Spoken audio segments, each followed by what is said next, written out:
Ah, the Mega Rare Rebuild. A coveted milestone for any old school RuneScapian to achieve. But with 3 choices and an incoming 4th, how do we pick one?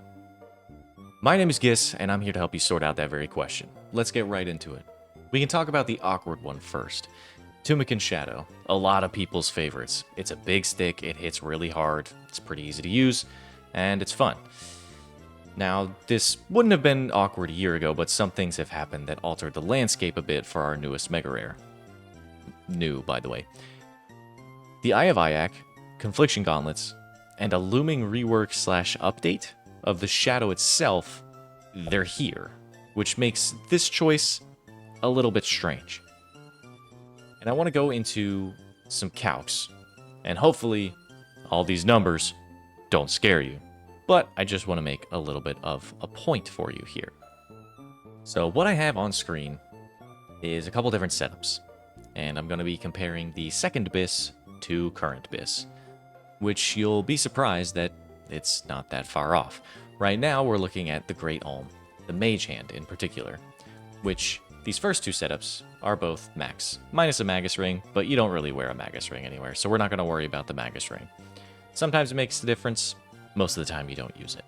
So if we look over here on the left, setup 1 and 2, right here, there is a 6% difference, 6.5% difference between this setup and this setup at the Mage Hand.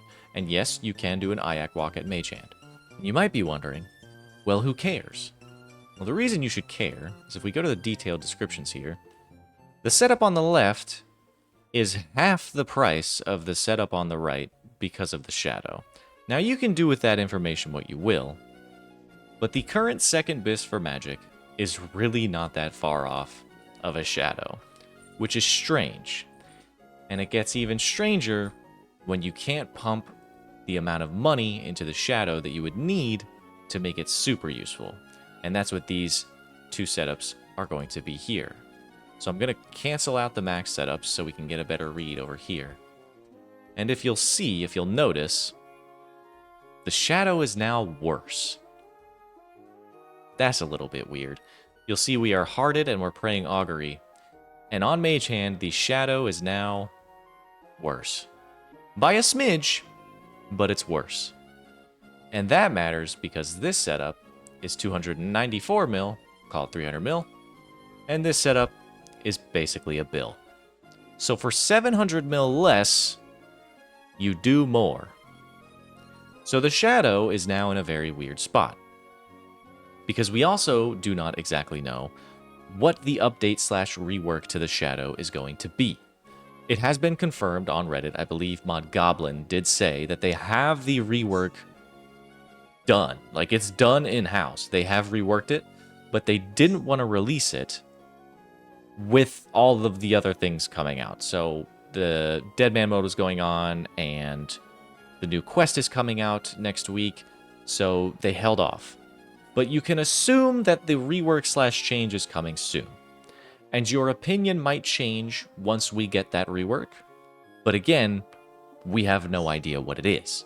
So I would probably hold off on our awkward little Shadow friend here for the time being. This also brings me to the point of those previous setups. To make the Shadow worthwhile, don't take this price point as what it is. So the Shadow itself is $886. To actually make the Shadow worth it, you're going to have to spend about the same amount of money that you would on a Twisted Bow or a Scythe. Because you really want to have full Ancestral, at least Eternal Boots, but preferably Max Treads. I know it's not a big difference, but like, you don't want to have Eternal Boots and Max Treads. That just wouldn't make any sense. So just get Max Treads. Those are really, really good. You want to have the Confliction Gauntlets. You want to have Max Mage when you have a Shadow, ideally. It's really not worth taking the next tier down because Shadow multiplies the bonuses that you give it in damage and accuracy by 3x. So keep that in mind, especially when you're doing TOA. If that's the grind that you want to do, yes, you should get a Shadow, but the more you can pump into the Shadow, the better it's going to be. So when you do end up buying it, don't be like, oh, it's so, I can afford it, it's 900 mil, I'm just going to sell my whole bank and get a Shadow. don't do that when clearly the Eye of Ayak and a Fortified Ward is like basically the same thing. Personally, I wouldn't go for it. Obviously, if magic is your thing and you just want to camp Whisper or TOA or whatever, probably just those two things, to be honest with you. Maybe Maggot King. We don't know anything about the Maggot King yet, so maybe you'll use Mage there. I don't know. I would personally recommend holding off on a Shadow and consider one of the other two. So let's now talk about my personal favorite, the Scythe of Vitur. So the Scythe of Vitur went through some ups and downs in the past, but now it's in a really, really good spot, I would say. The things you can do with it are pretty endless. The game is really catered to the Scythe now, in my personal opinion. And of course, the Twisted Bow, which we'll get to after this. But I wanted to go ahead and show you this calc here. Now, between the Soul Reaper Axe, which is your second Abyss option, and the Scythe, there is actually a bigger margin between the second Abyss and the Abyss here versus Ayak and Shadow, right? Remember, the margin between Ayak and Shadow is pretty small, about half of this.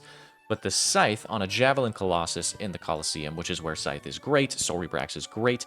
Obviously, after the update, Soul Reaper Axe is going to be a little bit better, but not that much better.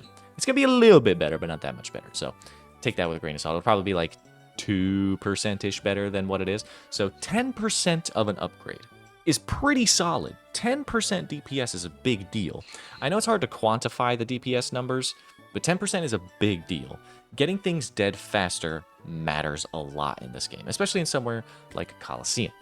Now, where this would matter less is if we go over here to Vardorvis, because Vardorvis is still a small guy. He's pretty small. He's 2x2. So the Scythe loses out on its third hit at Vardorvis. But you'll notice this is a max stack Soul Reaper Axe, and this is a Scythe at Vardorvis. It's barely worse. The Scythe is barely worse than Soul Reaper Axe at max stacks at Vardorvis. Now, you can still take the Scythe there, but this is where Soul Reaper Axe is actually better than a Scythe. But obviously, if you want to purchase a Scythe, you should be purchasing it for a very particular reason, right? You should be purchasing it because the Scythe, also remaining HP is 1. Let me change that to like 300. Okay. It's still the same. It's just slightly worse at all points in the kill. Regardless, when you pick up a Scythe, you should be picking up a Scythe for very particular purposes. You shouldn't be picking up a Scythe to go to Vardorvis. That wouldn't make much sense. You still can go to Vardorvis, right? But it shouldn't be your primary thing that you want to do when you decide, I'm going to pick up the Scythe. That's the Mega Rare that I want. Now, obviously, we're in close to max. If you put a Torva Helm on, then... Alright, I switched to a Burning Shreds max. It barely makes a difference. But if you want to, you can put a Torva Helm on this setup to get true max for the Scythe. It's barely better to put a Torva Helm on. I think this upgrade is very not worth it. Just stick to Oathblade for a while and worry about this later, right? Now, we need to now downgrade this setup so I can show you what budget versions of each of these are going to do. Because budget, obviously, if you are all-inning for one of these weapons, you're not going to have much. And we're going to talk about a little secret thing that you can do with melee. With magic, it's a little bit harder, but we're going to talk about our untradables. Magic doesn't really have any good untradables besides like Void. Void's going to come up for all of these, but Void is obviously going to be the best for Twisted Bow. Not that great for magic. You probably don't want to use a Shadow and Void because you're not going to... You have two negatives and it doesn't make a positive, right? So Void multiplies your flat to give you more accuracy, right? But it doesn't have any accuracy. And Tumeken Shadow multiplies your percent damage and your accuracy, and you don't. And the Void doesn't have that, right? So Void Mage is really bad with a Shadow. You don't want to do that. Really poopy bad. Like, you're better off using Elder Chaos Robes. It's that bad, okay? But with the Scythe, there's a conversation. First, let's talk about our Scythe sort of use cases, okay? So, obviously, Theater of Blood. On the Maiden, Scythe is 14% better than a max stack Soul Reaper Axe. Very big deal. Okay, let's go over to Verzik and make sure we put her on P2. Bagoosh. 12.5% better. P3. 14% better. The Scythe is a very massive upgrade. Wherever you're going to be hitting a big boss. Let's check Soul Heritage. 14%. So on average, 10 to call it 15% better than a max stacks Soul Reaper axe, where you should be using a scythe. It's a big upgrade. It's massive. But now let's talk about, is it okay to purchase a scythe and just use untradables, right? I'm thinking fighter torso, like Neat's helm, D boots, like the super cheapo, full void, you know, like absolute bare minimum. Can we purchase a scythe? Does it make sense with the bare minimum? Let's see. Because if we look, these sets are a build difference. Obviously, the scythe is a huge chunk of your change. A build difference for 14% damage is a big ask. But the scythe is very strong. There's no doubt about it. Let's look at it for budget. So, worth considering here. We basically have bought the scythe. All right? The scythe is 1.3 bill. We've basically spent 1.3 bill. We have a Fury, some D-Boots, and a Berserker Ray. That's what we have on our budget setup. And then over here, I have left in our max second bis setup. And you'll notice, boink. It's basically the same DPS, and this is considering a max stacks Soul Reaper axe on Soul Heritage. Void with a scythe is not the worst thing you could be doing. And the reason this is a little bit more fun, I would say, this here on the left, is you know exactly how to scale up this gear, right? From here, the only thing you can really do is purchase the scythe, right? You can't really switch any of this around anymore. You have to just purchase the scythe. So maybe it would be worth considering. If you're here, you can switch to this and basically still have this in DPS, but now you can start working on upgrading these pieces. So let's take it one step further. Let's scrap the Void and let's look at something else. So I've now added a third setup with super ultra budget items over here. And we have now exceeded Void and exceeded your second bis. And now that you are here, you know what you can do. You can now start replacing the helmet with Oathplate, the body with Oathplate, the legs with Oathplate, the barrows with Pharaohs, the Berserker Wing with Ultor, the boots with Prims into a Vernic Treads. You see what I mean? So the Scythe, to me, has a lot more interesting and entertaining little upgrades you can make as you're reclimbing the ladder of your melee gear all the way back up to having max Torva Helm, Oath Legs, Oath Chest, a Vernic Max, Pharaohs, Ultor, the whole nine, right? So Scythe is my personal favorite mega to rebuild with in the game. You also have plenty of options. You can also remember that an uncharged Scythe is technically usable, but it's about the same as a Dragon Scimitar, so I wouldn't recommend you do it, but you can if you need to. But usually when you buy a Scythe, I would say have a leftover 20 millish, so you can put some charges in the Scythe, put this as your starting gear, and then you can do whatever you want. You can go farm Colosseum, you can technically go to Vardorvis if you'd like to, and you could just wear like tank armor with a scythe. Like it's fine if you want to do that to go to Vardorvis. You can go to Duke, you can do Tob runs. The world is your oyster. You can do a Raxor, you can do maybe the Maggot King. I don't know what it's going to be, but maybe you can do that. There are many, many things that the Scythe can do. It's my personal favorite. I would not fault you for wanting to do a Scythe rebuild. It's really fun. Like, worst case, you can start with your full Void and some literal garbage, move up to this, and then move up to this with a Scythe, change out all your pieces. It's just fun. I think Scythe has the best ladder of upgrades, and it's my personal favorite. I'll end my bias. Let's talk about our third and final, and probably the one I would recommend the most in the current atmosphere of the game, the Twisted Bow. Now, the reason I would recommend the Twisted Bow is what you see on screen, right before you.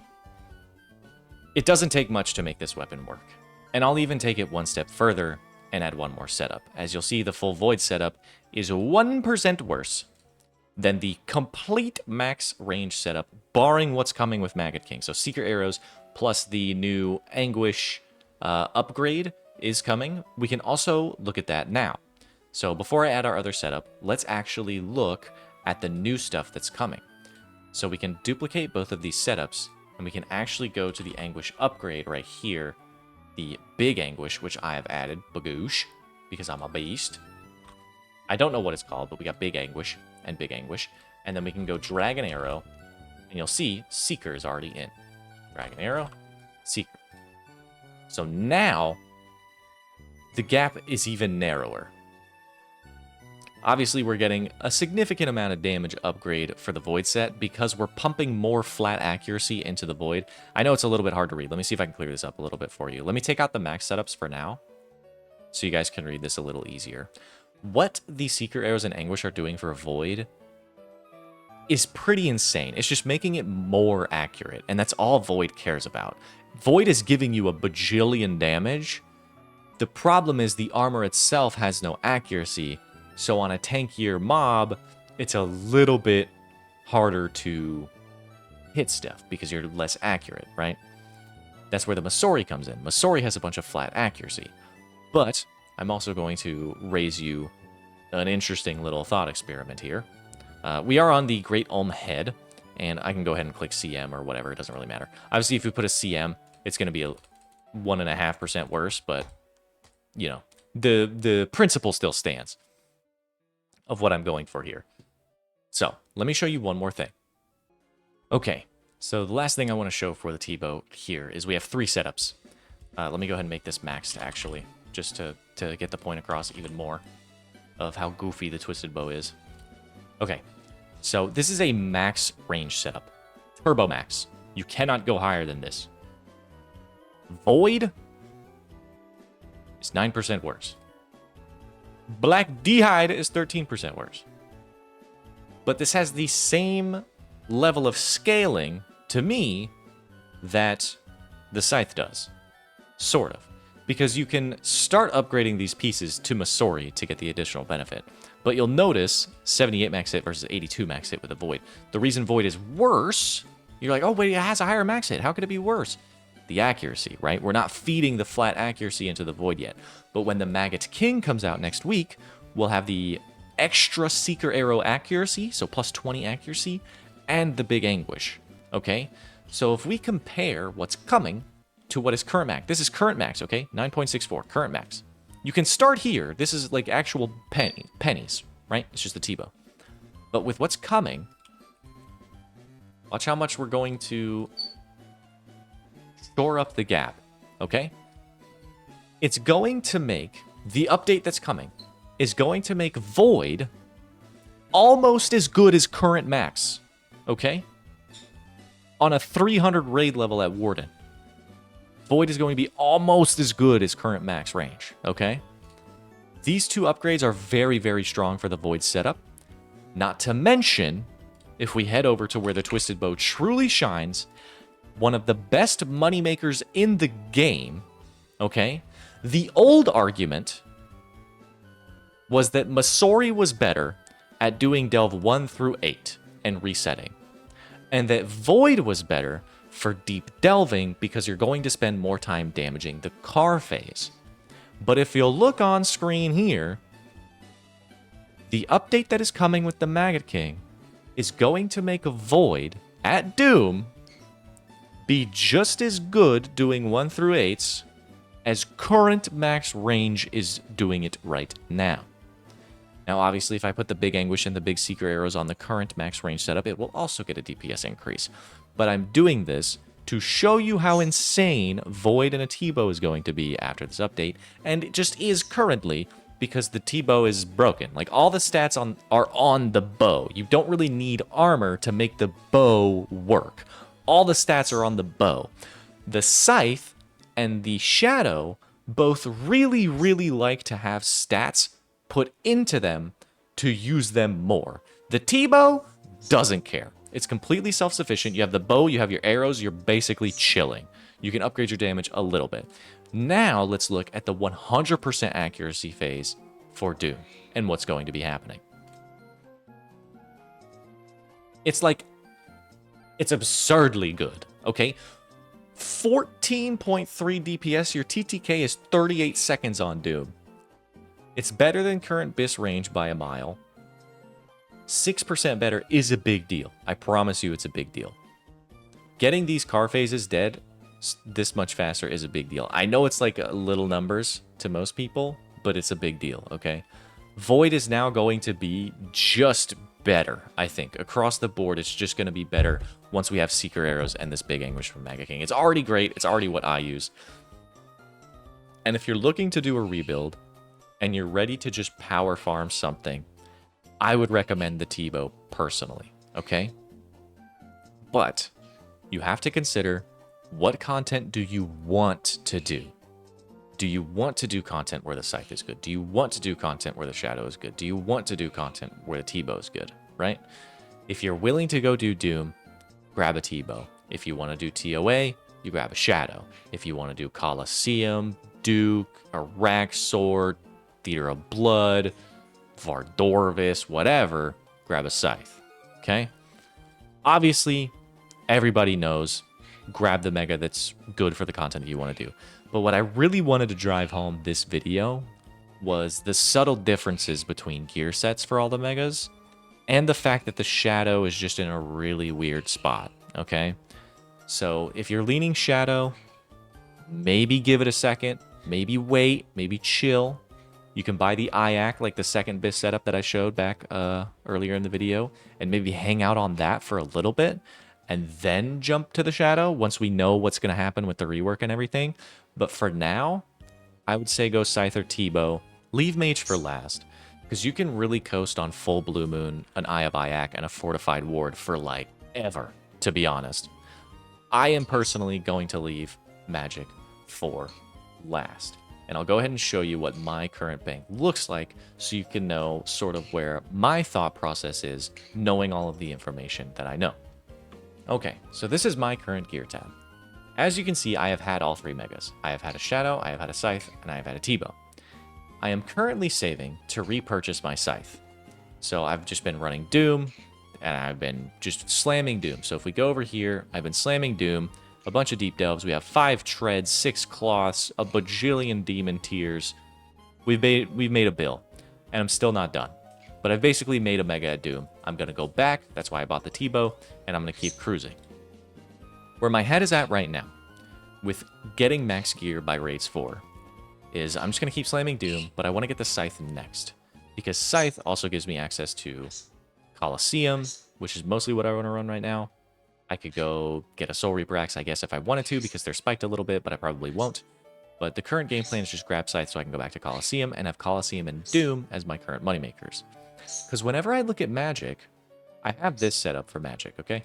This is the setup for Magic. It doesn't even matter what my offhand is. But this is the current setup for Magic. And I have the Avernic Max Treads.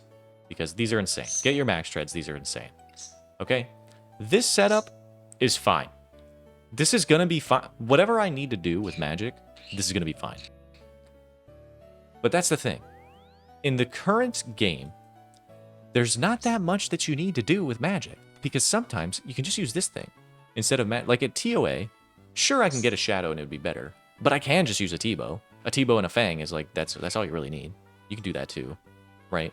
The Shadow is in this weird limbo to me. So I'm going to be doing my Shadow last. So I'm going to get full Ancestral again and still keep coasting on this Eye of Iac plus my offhand before I buy a Shadow. Because this is fine. I don't need to worry about this. I want to get my gear sets sorted out so I can pump what I need to into the Mega Rares, except for this guy. I think the T-Bow is still the king of rebuilds. So if you're looking to do one, that is my final advice to you. Twisted Bow is probably still the best because you can go jump into a bunch of content with it. Leviathan, Doom, TOA, Chambers. If you're a ranger, even in Tob, you would bring it. Like, you can do a lot with a T-Bow. So I highly recommend T-Bow as the current best rebuilder. You can even take this thing to Colosseum, dude. Like, this thing is really good in Colosseum, too, by the way. Inferno, like, if you get this, you're good. You can go to Hydra. Like, you can even do a Raxor. T-Bow's insane. If you're looking to do a rebuild, T-Bow's still king. It is what it is. There's a reason it's the most expensive one. Anyway, this has been Gis and Peter the Parrot. He's on my monitor. He wants to say hello and goodbye to you.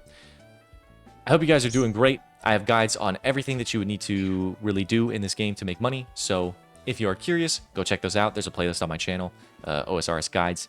And yeah, If you liked the video, leave a like and subscribe. We're shooting for 5,000 subs by the end of the year, and we're going to do a big old drop party or a bond giveaway or something. So if you made it this far, you are now in the know that you're going to get some special surprise presents from me, yours truly. And we'll do like a little community poll vote on what we want. Like, do people want bonds? Do people want a drop party? Do people want like random comment pick, Falador party room, whatever. We'll figure it out. We'll do like a corp mass or some shit too on stream whenever we hit 5K. It'll be great. It'll be fun. Hope you're there. Hope you enjoyed the video. Hope you learned something about mega rares because they can be a little confusing. They can be a little confusing. They need gear to function properly, okay? Most of the time. Except this thing. This thing's insane. Just get a T-bow. Just get a T-bow. That's all I'm saying. Anyway, it's been Giss. I'll catch you in the next one. Peace.